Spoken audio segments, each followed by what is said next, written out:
friends, as you know what this channel is about, but let me tell you in a short form.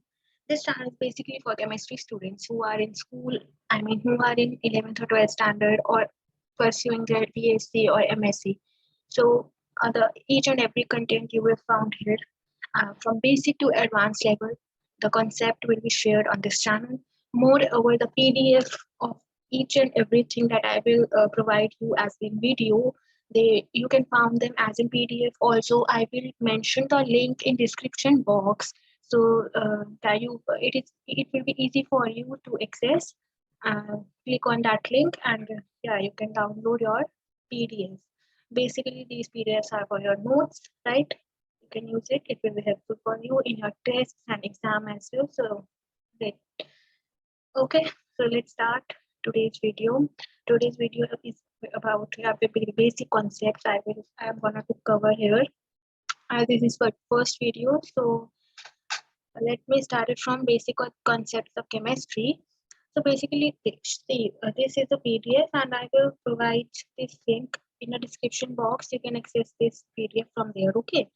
Okay तो what is chemistry basically right तो सबसे पहले हमें पता होना चाहिए कि केमिस्ट्री क्या है स्टडी है स्ट्रक्चर कॉम्पोजिशन प्रॉपर्टीज किसका मैटर का अब यहाँ से हमारे पास एक टर्म आ गई मैटर राइट तो व्हाट इज मैटर मैटर वो होता है जो स्पेस ऑक्यूपाई करता है जिसका मास होता है राइट मतलब किसी चीज का वेट हम अपने नॉर्मल टर्म्स में वेट बोलते हैं या मास कहते हैं मास कह लो साइंस की टर्म्स में इट इज मास और वेट ओके नॉर्मल टर्म्स है तो जिस चीज का भी हमारा मास होगा वेट होगा और अगर वो चीज स्पेस ऑक्यूपाई कर रही है तो वो मैटर है सो अब आप कहोगे कि हमारे आसपास जितनी भी चीजें हैं so yeah it's matter we are surrounded by मतलब each and everything around us is matter right अब मैटर हमारा तीन चीजों में स्टेट्स में एग्जिस्ट करता है solid liquid and gaseous state okay तो ठीक है ये हमारी एग्जिस्टेंस हो गई टाइप्स हो गई कि मैटर हमें किस किस फॉर्म में हमारे आसपास मिल सकता है तो ये स्टेट्स हैं हम इसको डिस्कस करेंगे आगे उससे पहले मैं आपको बता देती हूँ कि कॉम्पोजिशन क्या है मैटर की मतलब मैटर हमारा किस चीज से बना है मैटर हमारा एटम्स और मॉलिक्यूल से बना होता है राइट मैटर हमारा मॉलिक्यूल्स और एटम से बनता है और वेट मैटर हमारा एटम्स और मॉलिक्यूल से बनता है एटम क्या है हम सबसे पहले पढ़ लेते हैं what is atom atom is the smallest unit of particle ठीक है सबसे स्मॉलेस्ट यूनिट होती है ये पार्टिकल की पार्टिकल क्या होती है पार्टिकल मतलब कण इन हिंदी इट इज कण जो हमारे एटमॉस्फेयर में भी प्रेजेंट होते हैं लेकिन हमें दिखते नहीं है वो पार्टिकल होते हैं तो सबसे स्मॉलेस्ट यूनिट किसकी पार्टिकल की वो हमारी क्या है एटम ठीक है sorry right this is atom okay अब हमारा एटम या तो न्यूट्रल हो सकता है या आयनाइज्ड भी हो सकता है ठीक है और ये बहुत ही स्मॉल साइज का होता है इसकी जो साइज रेंज होती है वो 100 पिकोमीटर होती है फाइन तो यहाँ तक आपको क्लियर हो गई होंगी चीजें okay so now we come to atom के बाद हम मैंने बोला दूसरी चीज मॉलिक्यूल तो मॉलिक्यूल हमारा ग्रुप ऑफ टू और मोर एटम ठीक है ग्रुप ऑफ टू और मोर एटम मतलब जो हमारा स्मॉलेस्ट यूनिट पार्टिकल है अगर हम किसी एक एटम के साथ दूसरा एटम तीसरा एटम ऐसे करके जोड़ते जाए तो वो ग्रुप बन जाएगा and the whole group is known as molecule अब मैंने आपको बहुत ही बेसिक टर्म्स कुछ बताई हैं राइट अब मैं आपको बताती हूँ हम केमिस्ट्री पढ़ क्यों रहे हैं क्योंकि आपकी एनसीईआरटी में भी है तो in short I will cover this part also use of chemistry क्या है केमिस्ट्री हमारा बहुत ही क्रूशियल रोल प्ले करती है हमारी लाइफ में लाइक राइट जैसे कि फिजिक्स और जियोलॉजी और बायोलॉजी लाइक इन सब में हम केमिस्ट्री को यूज करते हैं तो केमिस्ट्री हमारी इन सब जगह यूज होती है इसलिए इसको सेंट्रल साइंस भी कहा जाता है मतलब chemistry is also known as centre of science ठीक है केमिस्ट्री हमारी कैसे यूज होती है अगर हम डेली लाइफ में देखें तो वेदर पैटर्न्स देखने में फर्टिलाइजर्स मतलब खाद जो हम डालते हैं अपने उसमें खेतों में जो खाद डलती है उसको हम फर्टिलाइजर्स कहते हैं ठीक है एल्कलीज पॉलीमर्स पॉलीमर्स भी हम पढ़ेंगे आगे food health care insecticides right insecticides होती है insecticides are medicine a form of medicine which is used to kill insects right जैसे आपके खाद खाद तो नेक्स्ट थिंग बट इंसेक्टिसाइड हमारा इंसेक्ट्स को किल करने की दवाई होती है। आई होप ये सबको ही पता होगा, मैंने बता दिया। ओके, तो ड्रग्स ड्रग्स में हमारी कैसी यूज होती है? देखो, सिस्प्लास्टिन और टेक्सोल हमारी दो ड्रग्स हैं जो हम कैंसर ट्रीटमेंट में यूज करते हैं। और एजेटी एजीरोथाइमिडीन एजीरोथाइमिडीन हमारी एड्स के लिए यूज होती है। ये तीन दवाइयों के नाम तो आप याद कर लेना, because it is mention in NCERT. So for 11 students, तो ये आप याद रखना। ओके, तो अब हम एजेटी की जब बात करें तो ये हम एड्स में हम इसका ट्रीटमेंट कर रहे हैं, राइट? तो हमारा सोर्स क्या है एजेटी का? प्लांट और एनिमल से, उसको फिर हम केमिकली सिंथेसाइज करते हैं। तो तब ये देख लो, आप केमिस्ट्री का रोल प्ले हो गया है। अब हम बात करते हैं कि हमारा नेचर क्या है मैटर का, ठीक है? मैंने आपको बताया कि हमारा जो मैटर है वो तीन तरह से एग्जिस्ट करता है, तो हम उसको थोड़ा सा ब्रीफ में पढ़ लेते हैं। हमारा जो मैटर है वो सॉलिड, लिक्विड, गैस है, राइट? तो अब हम सॉलिड की अगर हम बात करें तो यहाँ पे आपको डायग्राम में दिखा होगा कि सॉलिड के जो पार्टिकल्स हैं वो बहुत टाइटली पैक्ड है। इनमें बिल्कुल भी गैप नहीं है, देखो बिल्कुल भी वेकेंट साइड है ही नहीं। हर एक पार्टिकल हमारा एक दूसरे से मिला हुआ है। तो पार्टिकल्स जो होते हैं वो बहुत ही क्लोजली पैक्ड होते हैं ईच अदर से, कि ये बिल्कुल मूवमेंट होती ही नहीं है इनमें। और इनकी जो शेप और वॉल्यूम होती है वो एकदम डेफिनेट होती है। डेफिनेट शेप एंड वॉल्यूम मतलब फिक्स्ड, ठीक है? रिजिड होते हैं, रिजिड मतलब no flexibility is there, so no movements in particle. This is all about solid, right? अब हम लिक्विड की बात करें तो अगर हम सॉलिड और लिक्विड में देखें तो आपको दिख रहा होगा कि जो पार्टिकल्स हैं वो हमारे कैसे हैं? लिक्विड में थोड़े से थोड़े थोड़े गैप में है। देखो इसमें वेकेंट साइड्स हैं लेकिन इतनी भी नहीं है, कम है। मतलब इतनी है कि ये मूव कर सकते हैं, they are able to move. Okay, तो हम लिक्विड का देखो close to each other but can move, ठीक है? इतना भी नहीं होता बट कैन मूव, इतना होता है। डेफिनेट वॉल्यूम होती है बट शेप जो है चेंज होती रहती है, ठीक है? ये आप देख लो। वॉल्यूम तो फिक्स ही रहती है। कैसे, मैं बता देती हूँ एग्जांपल देखिए। जैसे हमने एक ग्लास में हमने वाटर ले लिया, ठीक है? अब मैंने एक ग्लास वाटर को, उसी वाटर को मैंने एक बॉटल में डाल दिया, तो क्या होगा? वॉल्यूम तो उतनी ही है, पानी थोड़ी ना बढ़ जाएगा हमारा, एक ग्लास ही रहेगा। लेकिन शेप क्या होगा? वो किसकी ले लेगा? बॉटल की ले लेगा। सो शेप चेंज होती है। फिर अब हम बात करते हैं, जैसे मैंने ये लिखा take the shape of container, right? फिर हम बात करते हैं गैस की। तो गैस में क्या हो रहा है? गैस के पार्टिकल्स आप देखो डायग्राम में कितने ज्यादा हमारे क्या हो रहे हैं? दूर दूर है। देखो बिल्कुल दूर दूर है, बहुत ज्यादा दूर दूर है। और इससे क्या होती है? मॉलिक्यूल्स दूर होने की वजह से हमारी जो मूवमेंट होती है पार्टिकल्स की गैसियस फॉर्म में वो ज्यादा स्पीडली होती है और आसानी से होती है, ठीक है? अब हम गैस के बारे में भी पढ़ लेते हैं थोड़ा सा।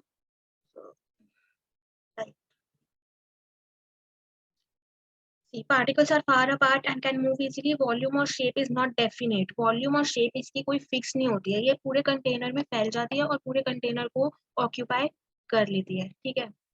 Completely occupy the container. तो यहाँ से हमें पता चल गया ये।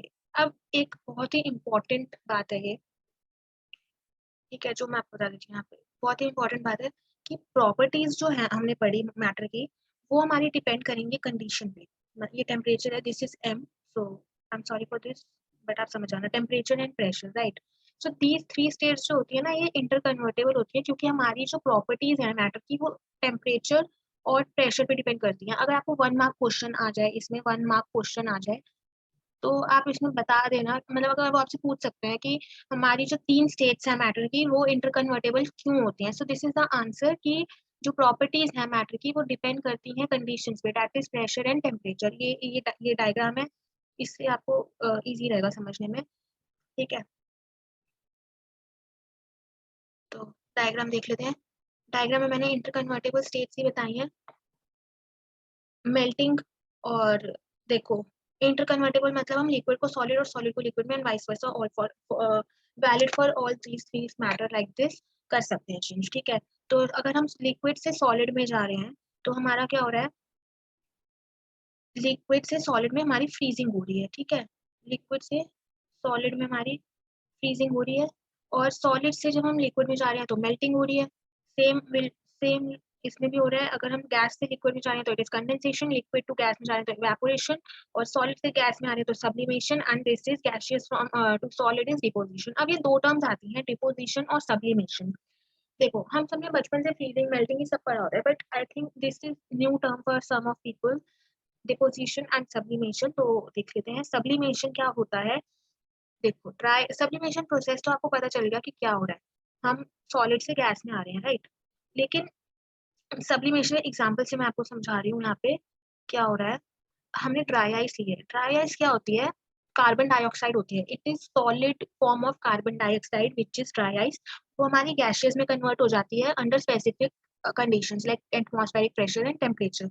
अब जो हमारी गैसियस फॉर्म होती है ना, वो स्टेबल फॉर्म होती है ड्राई आइस की, ठीक है। तो आपको पूछ सकते हैं stable form of dry ice, तो गैसियस फॉर्म में वो स्टेबल रहता है। ओके, तो ये मैंने एग्जांपल से समझाया। अब डिपोजिशन की बात अगर हम कर ले तो ये रिवर्स प्रोसेस होता है सब्लिमेशन का। देखो विंटर्स में क्या होता है, हमारे पास जो विंडोज होती है, विंडोज पे जो ग्लास होते हैं, ग्लास की विंडोज जो होती है, ठीक है, उस पे हमारी फॉग जो है उसकी लेयर डिपॉजिट होने लगती है विंडोज पे, ठीक है। बसेस में भी होता है, बसेस में, कार्स में, ये सब सब जगह हो जाता है। तो विंटर्स में होता है, तो मतलब लो टेम्परेचर पे स्पेसिफिक कंडीशन ही तो हो रही है डिपोजिशन की, विंटर्स में ही हो रहा है।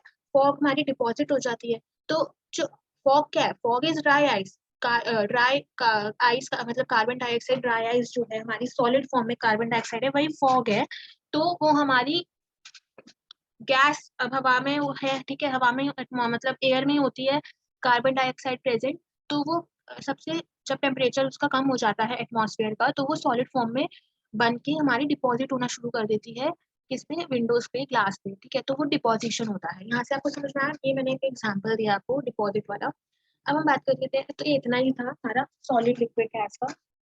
अभी मैं क्लास 11th का ही डिस्कस कर रही हूँ, तो हम ज्यादा डिटेल में नहीं जाएंगे।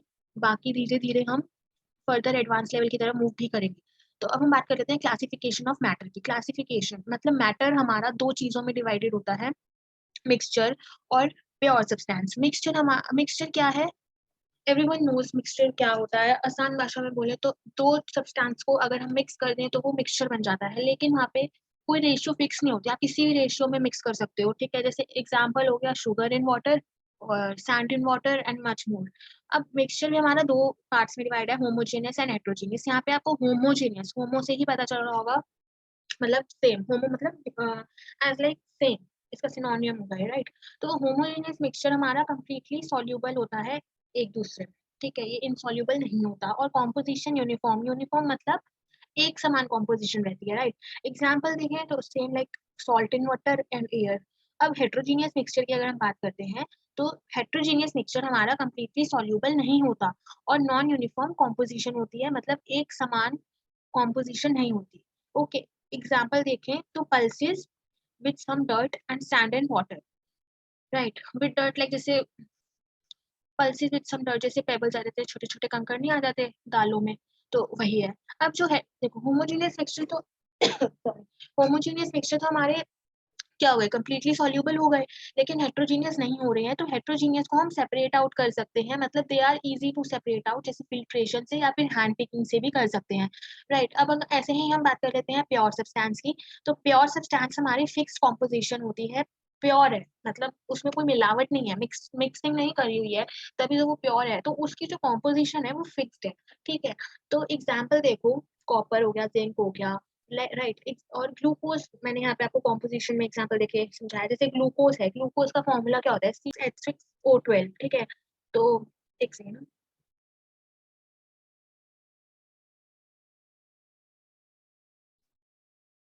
हाँ तो देखो एग्जाम्पल मैंने ग्लूकोज का समझाया हुआ है। ग्लूकोज का हमारा फॉर्मूला क्या होता है, C6H12O6, ठीक है, ये तो सबको ही पता है। तो उसमें हमारे पास क्या है, कार्बन है, हाइड्रोजन है और ऑक्सीजन है। तो इसकी कॉम्पोजिशन फिक्स्ड है, इसमें हम कोई और अपना एलिमेंट ऐड करके नहीं मिक्स कर सकते, तो it is pure form, right.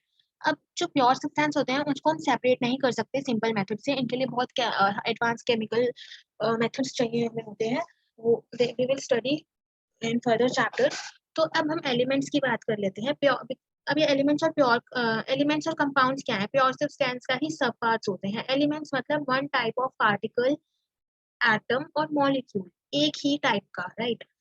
Compounds क्या होते हैं, जब दो या दो से ज्यादा एटम, लेकिन डिफरेंट एलिमेंट्स के, जब, इस बात को ध्यान से समझना, जब दो या दो से ज्यादा एटम लेकिन डिफरेंट एलिमेंट्स के, एलिमेंट्स मतलब कोई भी डिफरेंट एलिमेंट, जैसे हाइड्रोजन हो गया, नाइट्रोजन हो गया, तो ये डिफरेंट एलिमेंट्स हैं, ठीक है। अब अगर हम हाइड्रोजन और ऑक्सीजन को जोड़ देते हैं तो हमारा क्या बन जाता है, वाटर बनता है। मतलब एक कंपाउंड हमारे पास मिल के हमें मिल रहा है अगर हम हाइड्रोजन और वाटर को कंबाइन कर रहे हैं, ठीक है। अगर हम कार्बन और ऑक्सीजन को कर रहे हैं तो हमारे पास कार्बन डाइऑक्साइड बन रहा है, ठीक है। अगर हम नाइट्रोजन और हाइड्रोजन को कर रहे हैं तो हमारे पास अमोनिया बन रहा है, NH3 अमोनिया होता है, ठीक है।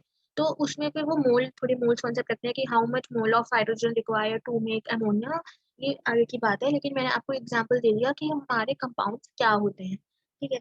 अब हम नेक्स्ट आते हैं, हाँ, एक ये नोट देख लो, हाइड्रोजन जब बर्न होता है, आग लगती है कहीं पे, तो हम फायर एक्सटिंग्विशर यूज़ करते हैं। तो फायर एक्सटिंग्विशर हमारा वाटर ही होता है। वाटर को, तो यहाँ से क्वेश्चन आता है कि why water is used as fire extinguisher. तो जो वाटर में हमारे पास ऑक्सीजन प्रेज़ेंट है ना, वो कंबशन को सपोर्ट करता है। तो उससे हमारी जो आग है वो जल्दी बुझ जाती है, राइट? तो H2O is used as what? Fire extinguisher. तो ये थोड़ा-सा ही आज मैंने आपको बताया है, so let's end this topic here. Videos आपको पार्ट्स में मिलेंगी। I hope my this part 1 is helpful to you and easy to understand, okay? So मैं आपको ऐसे ही पार्ट्स में वीडियोज़ प्रोवाइड करूँगी और हम छोटे-छोटे में टर्म्स में इसको पूरा करेंगे ताकि आपके लिए ईज़ी रहे और वीडियो ज़्यादा लंबा भी ना हो। फाइन। तो आज हमने बेसिक चीज़ें कवर करी हैं। नेक्स्ट वीडियो में मैं आपको, अभी हम मैटर के बारे में ही पढ़ेंगे, थोड़ा-सा रह गया है। और नेक्स्ट वीडियो में हम मेज़रमेंट्स की यूनिट्स देखेंगे, एसआई यूनिट्स पढ़ेंगे और फर्दर कॉन्सेप्ट्स भी कवर करेंगे। Okay? So yeah this is the today's content. If you found my content useful, so do subscribe my channel and stay tuned. Okay? Bye, take care.